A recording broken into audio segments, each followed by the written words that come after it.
अस्सलामुअलैकुम वरहमतुल्लाहि वबरकातुहू।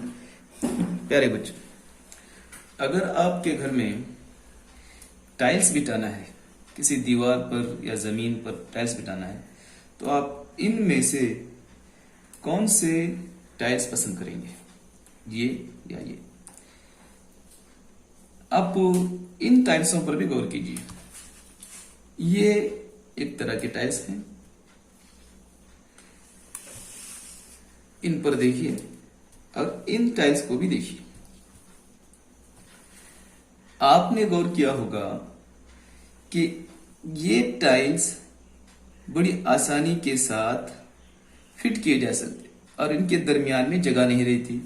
और इन टाइल्स को भी देखिए, ये भी आसानी के साथ बिठाए जा सकते हैं, दरमियान में जगह नहीं बचती।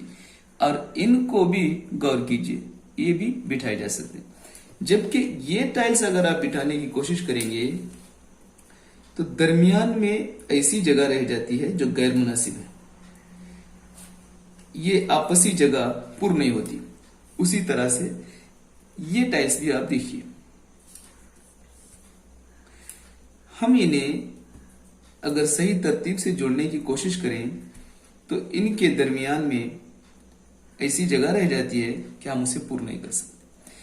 ये टाइल्स जो फर्श पर बिछाने से बगैर किसी वक्फे के ढक लेते हैं, एक दूसरे में जुड़ जाते हैं, चाहे वो किसी शक्ल में हो, अगर मुनासिब शक्ल में हो जहां से वो जुड़ सकते हैं आसानी के साथ, तो ऐसे टाइल्स को हम मुनासिब टाइल्स कहते हैं।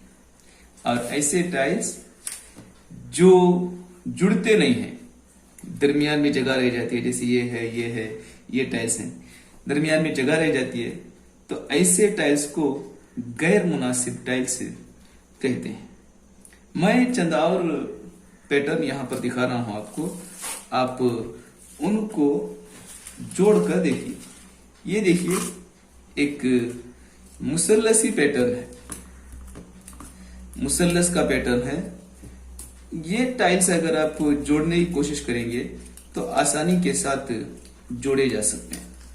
आप घर जाने के बाद इसी तरह की टाइल्स बनाइए और उनको जोड़ने की कोशिश कीजिए।